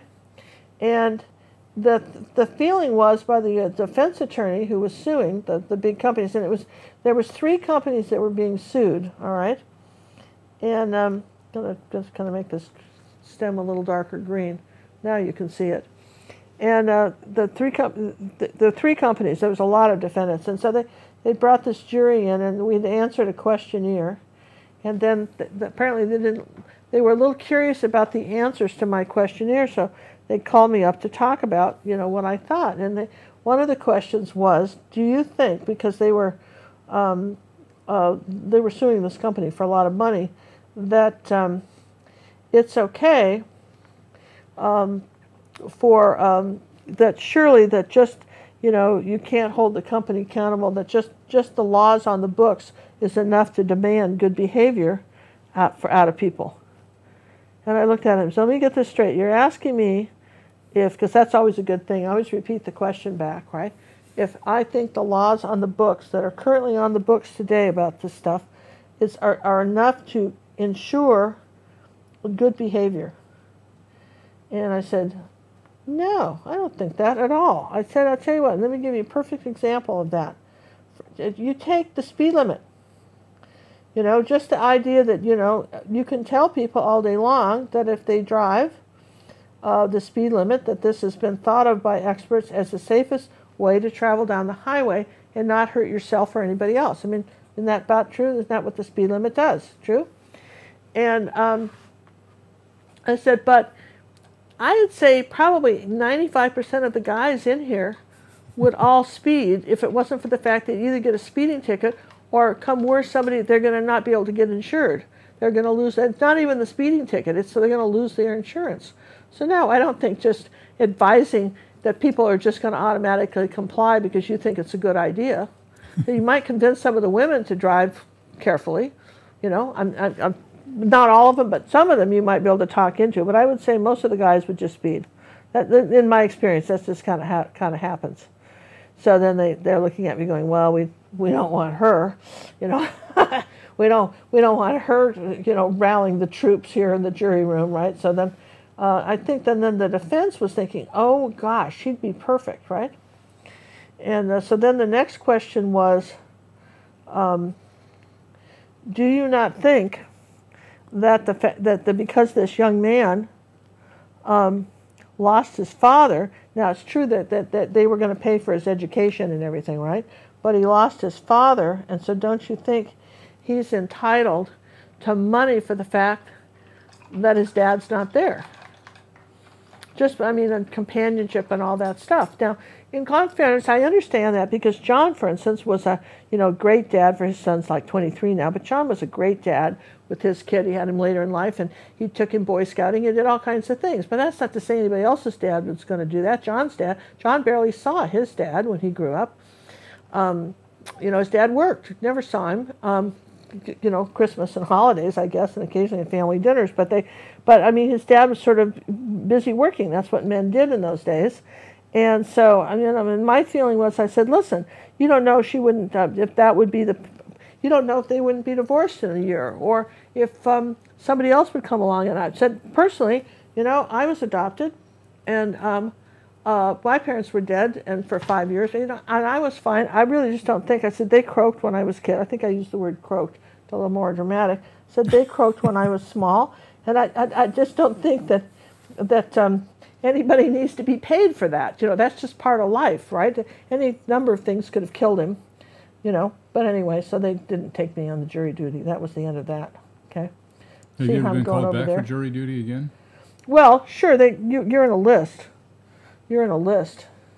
You sure can. If you're a Texas driver's license, did you know that? If you're a Texas driver's license. That's how they all are. You know, I'm sure that's how you can be called. And that's fine. I'm not against jury duty at just that particular time. I would still tell them what I thought, though, because they'd really want to know that that's what I thought before they invited me into play, right? Oh, absolutely. Because you don't want that, you know, if you think that you're getting a nut bar, you probably should know right away, well, you know, how it's working. I think we came out pretty good on that. Now, the other thing I'm just going to mention real quick is that, you know, we talked about art coaching at the beginning of this class, you know, of this tutorial. And the thing of it is that we understand that some people, when they become members of gingercooklive.gallery, we have over 300 art lessons. Do you have our finger painting for this week? You know, Did that's you a find valid the question. painting? I thought you were running around and you found it. You didn't? Well, why would you think I found it? It's just on what universe did I find it? You know, we had some. So We're doing many. for our we got a great finger painting that we're doing for our members for this week. Really fun floral finger painting. But every week we do something different, and we do 1 cookie, 2 cookie, 3 cookie, 4 cookie lessons. And John's found it, and we had so much fun when we did that finger painting collab with Cinnamon and Angela Anderson. Remember a few months ago? And someone asked me to do another finger painting. This is another. This is from another one of these wonderful old dead artists. And do you love that with the chrysanthemums and the purple? This was all done finger painting, okay? And that's going to be for our members of Ginger Cook Live Gallery this week. And so as I'm telling you that stuff, so I'm just going to put a few little more ruffles on the potato chips here. These little, this reminds me, ruffles have ridges, right? Absolutely. You know, just a few little more details on that. But it is looking kind of cute, isn't it? So anyway, so we thought there might be some of you who like the idea of the art coaching, but you know, maybe you're just painting your own stuff. For whatever reason, you're designing your own originals, you're working off of photographs you want some help with. Has nothing to do with anything I'm teaching, but you'd like, just like this painting I showed you, you'd like some expert eyes. So we thought we would offer we're going to do just a limited number a month, and we'll try it and see how it works. And we'll offer a few spaces for up to 3. You can either send in 3 paintings or you get 3 correspondents, maybe 3 with 1 picture, or you could spread it out over 3 different pictures. We thought we'd offer that for what? How are we doing that, John? $16.95. Okay. So, you know, regular membership, which includes art coaching, right? But only 1 unique piece a month. But only 1 unique piece a month. So if you're one of those people that are doing a lot of unique pieces, right? Okay, then you might want, going to brighten this up a little bit here on this side. You zoom back out. You too could also get this. So you guys might, and if you're doing, you want some more unique pieces than just the 1, right? That's what we're saying. If you want some more unique pieces than that, then there we go. Okay, something like that. So that's so that we thought you could write us and we would let you know how that would work. We thought that might be fun because somebody else you just have, you know, just pay for, you know, the option of another set of eyes looking at your stuff. That's what we thought.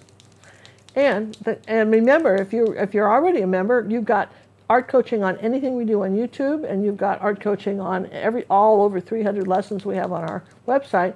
Plus, we have 4 a week, or 4 a month, 4 to 5 a month.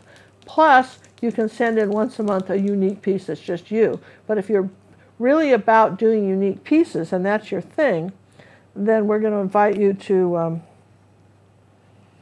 you know, try some art coaching and see how you like it. And we'll all see how it works out. So that's going to we're going to limit it to 20, basically certificates a month for $16.95 a certificate, which gives you 3 correspondence with the Queen of Color.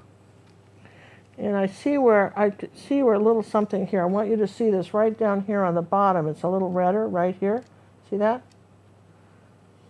Just thought I'd share this with you right here. There's a little dark brown. The finger painting will be available this week for our members on gingercooklive.gallery. Yeah, and also if you just want to, you don't want art coaching, but you just like to take a week and paint with us for $9.95, you can have anything we've got on the website. You can watch them all till 24 hours a day, or you can pick 2 or 3. And it doesn't come with art coaching, but certainly if you want to just access a lesson, we have that. Okay, going to come back here with that. Like Simone says, I see two stems. Does Ginger see 2 stems as well? He has 2 stems. Oh, there's a stem here? Yeah, he's got, there's either that's one very thick one. Blow it up on your pad. Well, no, I think she's right. I think that might be a stem for this one. There's some sort of red stem. Maybe that's what the little guy was, to shoot from down below. Just there, I'll put that right there. I don't know if you can barely see it, but here, we'll do it. Thank you. I mean, sometimes when I'm looking at stuff, you're talking to Mrs. Magoo here, you know what I mean, with the... Do you have your Posca pen handy there? Yeah. Well, I'm going to put my... Somebody asked about the kind of pens we use. Yeah, hold it out there so we can see it. Let me zoom down on it. Hold on a second. POSCA. I love these. And what size is that particular one? That's That's the Ultra. Okay, that's the PC1MR Posca .07. That's no, the it's finest 0.7. one. That's 07 is the 0.7 is the finest one. Why they just couldn't write extra fine. It's made by the Mitsubishi Pencil Company. These are made in Japan and they're awesome. And the Una Posca, and they're really great. What's neat is they don't dry for about 5 minutes. Where most of the other paint pens I've used, they dry immediately. So if you don't like them, you're stuck with them. You're stuck with them. Get over it, because you're stuck, okay? And where these, I still want something a little brighter coming down in here like that. Yeah, just going to brighten up a couple of these. But again, these were all wiggly like that. But this was fun. I think this was a good, one to do. And let me just make sure I've got this coming around up here like that. I don't know where my chalk is. I'm going to lighten this up. We have not seen Jerry's have those pens on their website. Our local Jerry's carries them, so each Jerry's may have their own rules on that. I don't know. Yeah, our webs, our Jerry's carried them. Yeah. So it's so weird to me that they wouldn't, right?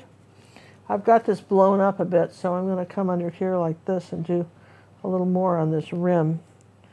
Right like this while we're talking. So anyway, we thought that would be good and, something fun to do. And let's make a little bit oranger here.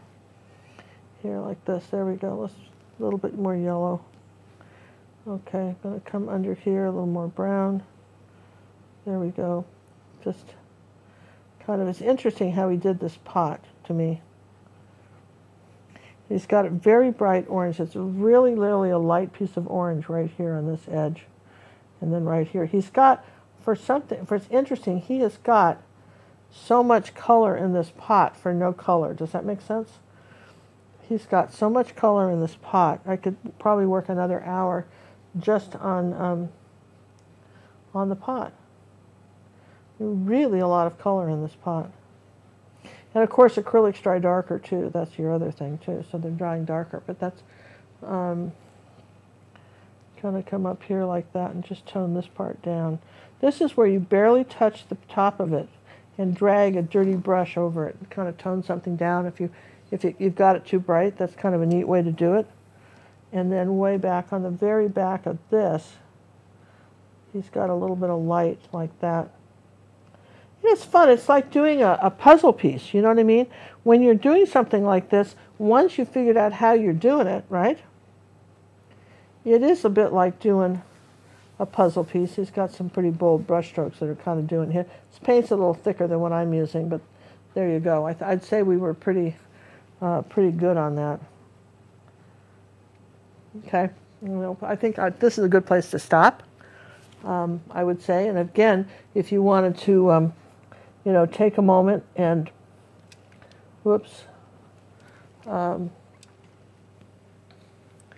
really just study, where his leaves are so that you've got maybe added a few more than I did or whatever you wanted to do. I think that's fine. You get the idea of how cute this is with the bright, the blues up in here. And you've got the darks in here that are kind of following around behind it. And Zoe would like to know, will you do another fly-on-the-wall painting this year? John and I had been so busy. We talked about doing that. We talked about it several times. We've talked about it several times. We just get really busy, and so setting that up sometimes can be a bit of a challenge. But yeah, we'd love to be able to do another fly-on-the-wall painting for sure. That would be really nice. I think that would be a good thing to do. So, any last questions? We call it a night. Hey guys, if you haven't subscribed to our channel, we'd like you to do it. We didn't do a giveaway. No, you didn't. And I went through all that trouble. Do you have something set up?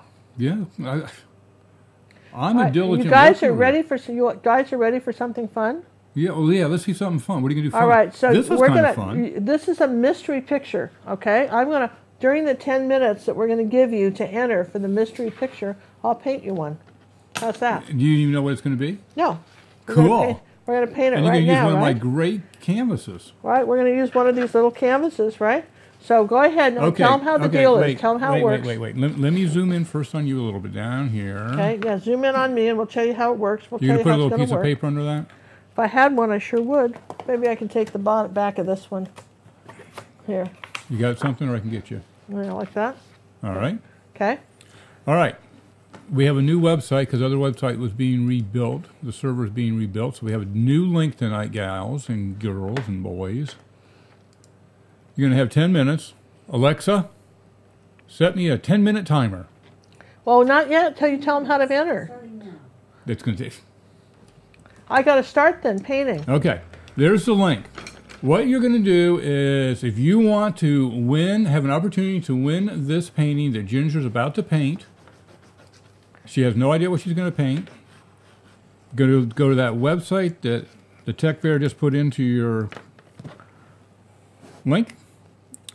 Follow directions and put on it mystery painting. That'll be the word that we want to put in the text box. And then we'll mail this to somebody. The original mystery painting. Spur of the moment Ginger Cook painting like that. We're going to send it to you. Somebody's going to win it. So you have 10 minutes to enter. When Alexa sets off the timer, we'll take no more entries. These are only people that would like to win this marvelous original. This is kind of a thank you for watching our live show, hanging in there with us. You know. And besides, we have 10,000 of these 6x8s. Okay. Well, not painted. What do you mean not painted? They have my first coat on them. Look at the colors on that background on that one. That's right. And watch her cover them all up. Well, it doesn't matter. Just bite your tongue here, you. Oh, somebody's asking, what is a fly on the wall painting? Fly on the wall is where you just we film me. I'm working on a painting, and we film it in the studio. For instance, we've got a fly. If you look at that on our website, let's see, where did I put? I've got one of those. Where did we put that fly on the wall when I brought one? I can't stop and tell you. Okay, the fly on the wall episodes are when Ginger is actually working on a design for a painting for a lesson. I'm over on my computer doing my stuff, and you guys are just a fly on the wall watching what we're doing. We're not talking to you. We're not interacting. We're not teaching. You're just sitting there having a conversation among yourselves. Occasionally we'll look up and may say something, but it's basically it's you live. are the fly on the wall. It's live. It's live. The secret word, the word is mystery painting. Mystery painting. Now, do not use the contact us on our website. No, that won't get you anything. It has to use that link. Let me put that link in one more time for you. It's got to be that link. It has to be that link. That's the only way I can find them quickly. Yeah, so you want to, kind of watch that. Let's see. I'm going to put this out of the way. It's just kind of out of paint now. Getting down to the end of the paint, right? Okay, we're getting down to the end of the paint. Oh. And, has anybody entered yet? Because I'm not seeing any entries come in. A couple have. Okay. Well, let's take a look at... All right. Let me get into the back office. Do, do, do, do, do, do, do.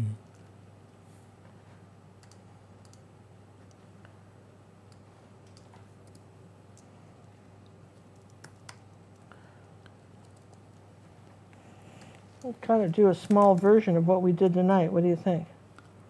Really? In 10 minutes? Yeah, I think I can pull it off. You are my hero. Let me see how you're doing. Oh, yeah, looks like it.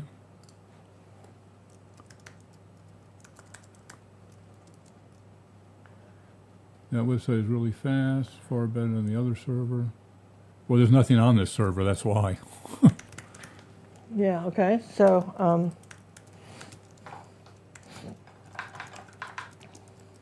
So you're right, it's a very fast server. There's nothing there. I'm going to dry this real quick. Oh, wait. Go. All right, while she's drying that, let's see how our entries are doing.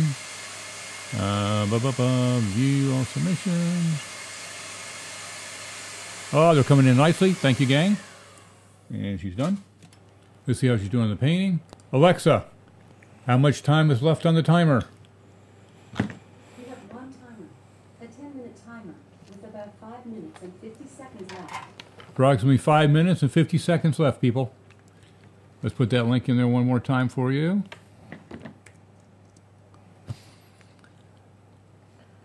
As you get your, you'll get an email back. It'll have your secret number on it. That's your entry number. And we'll have Alexa pick a number between the beginning and the end. And because it's not fair for those of you who were the first ones, because generally speaking, when computers pick a number between two things, then if you were the first or last person, you don't get picked so often, right? So what we figured we'd do is we would do 10, when we ask her, we'll do 10 more numbers on each side, and if you're closer to the first or the last, you'll be that. If she picks one of those numbers, ever who's the first real number will get it.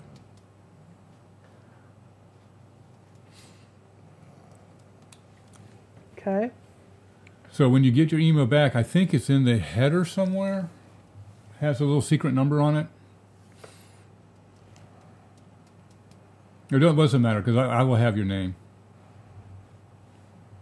It's on the reply confirmation somewhere. It's in a very obscure place. If you didn't get an email back, it probably went to your junk mail because it's sent by the computer. Manette's Alexa is repeating John's Alexa perfectly. Oh, I love it when they all work together. Mine's right next to the TV, and sometimes when the TV they do their commercials, she starts answering the questions. I wish we could name them whatever we want instead.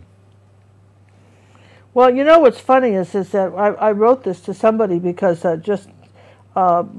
we have 4 Alexas, and at least 4. And then one of them started just chatting to itself in the middle of the night down by the living room. Nobody was in their room. I guess it was and this just one lonely. is just talking to itself. And it looks like somebody, you're thinking somebody's broken in the house or something like that. You know what I mean? Because and so my question is, how anonymous is it really, right? There you go. See? Okay, so that's kind of fun, isn't it? That is great. Just saying, that's kind of fun. Now you got to give me a Now, those are second here. wondering how I came up with that background. That's the leftover paints. When we're done with the lesson, or she's done filming, I get the leftover paints and I take the 6x8s and paint them because they all have to have something on them.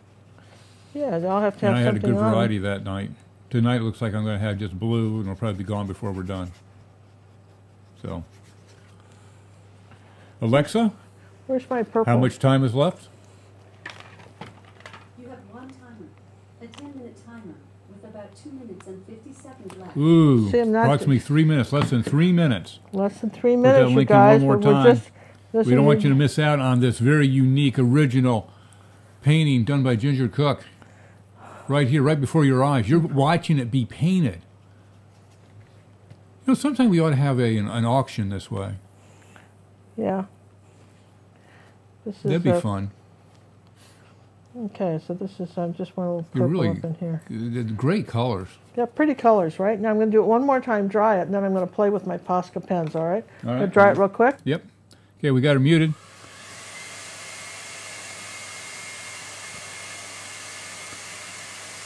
And that's really the extent of the painting I've been able to do lately. It's a bit little backgrounds. I don't have enough time to be playing with them. And she's back. Okay, so I'm back. Now I'm going to I have a pile of these Posca pens. And when I say a pile, I kid you not, I got a ton of them. We got all the different flavors. Yeah, I've got a ton of these. Like that. Ooh, that one's not shaking.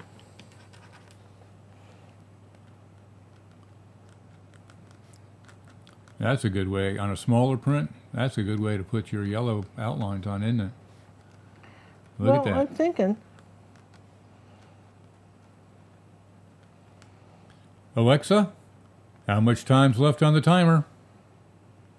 You have one timer, a 10-minute timer, with about 1 minute and 10 seconds left. Ooh, last minute, folks. Now, once this, the winner will have to wait till we get a chance to varnish it. It has to dry, then we'll varnish it, and then we will mail it to you. If you are the lucky winner, please go to gingercooklive.gallery and use the Contact Us form. Or do I have a contact form on this site? I think I do. Well, any of our sites. Kim, we'd like to thank you for the donation. You two are so much fun. Thank you for all you do. Now, how fun is this, right?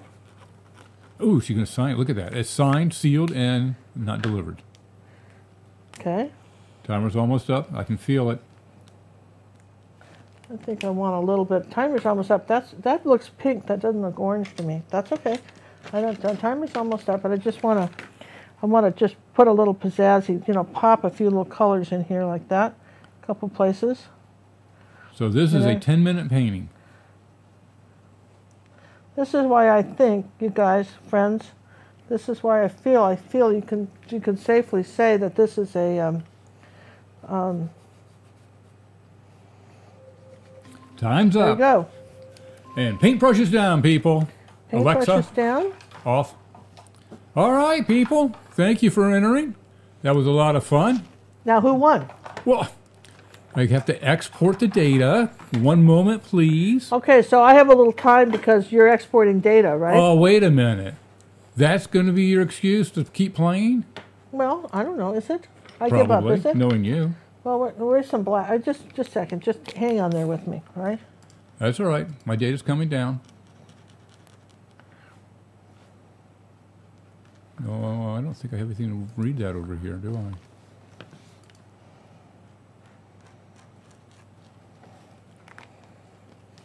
I didn't get the rim. I want you to have a nice picture, you guys. You know, pardon me. I did 99% of it with you know, in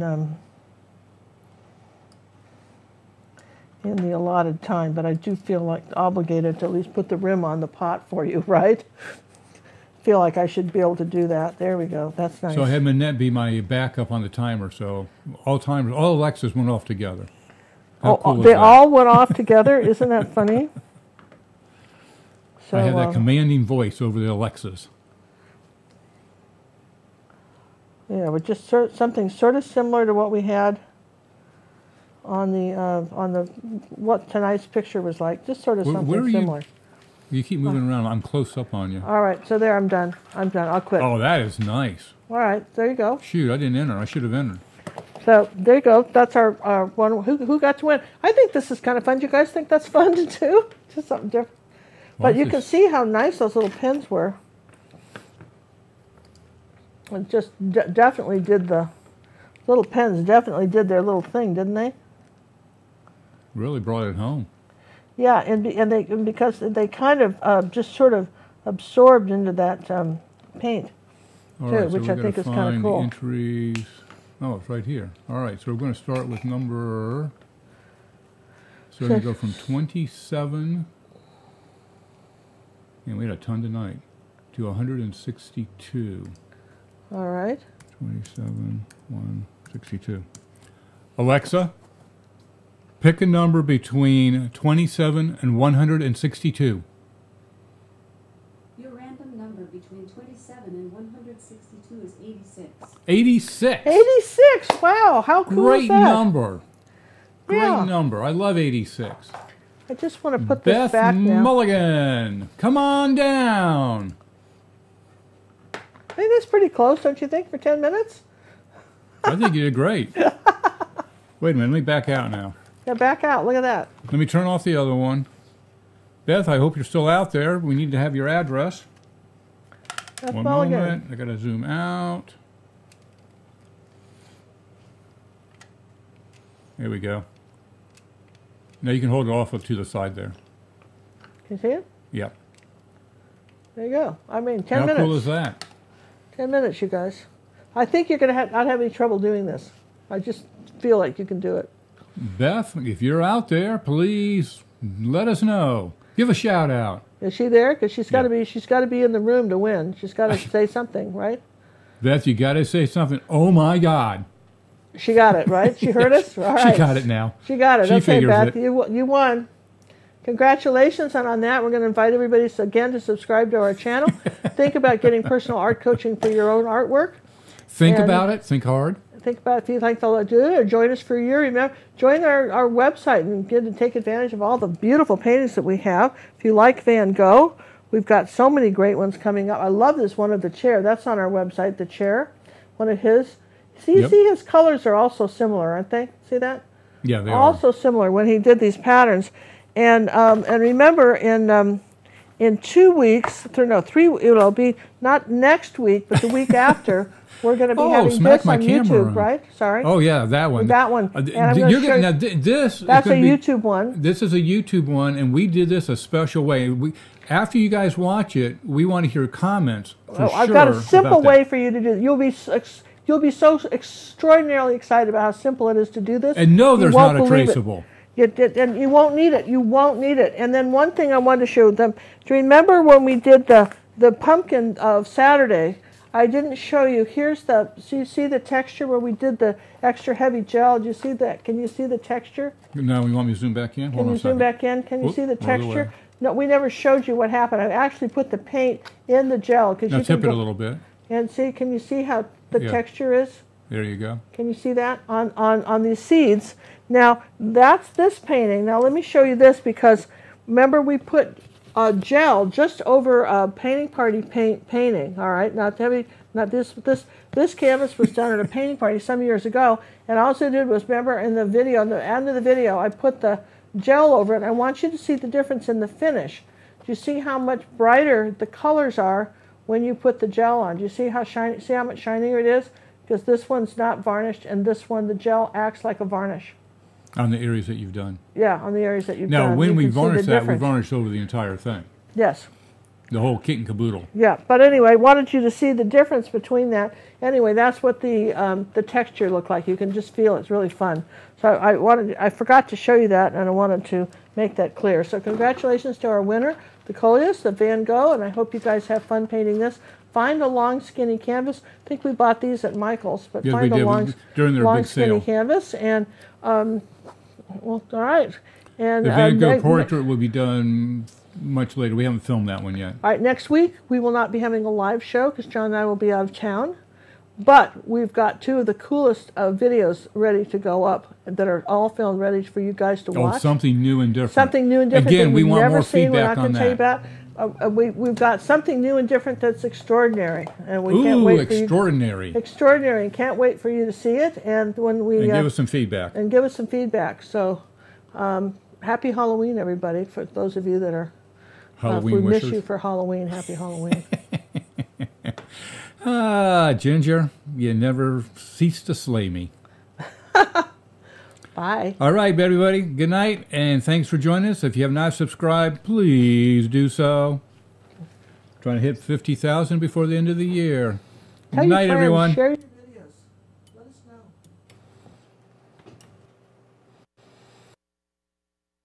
I'm a student, I say with glee, of Ginger Cook's Academy.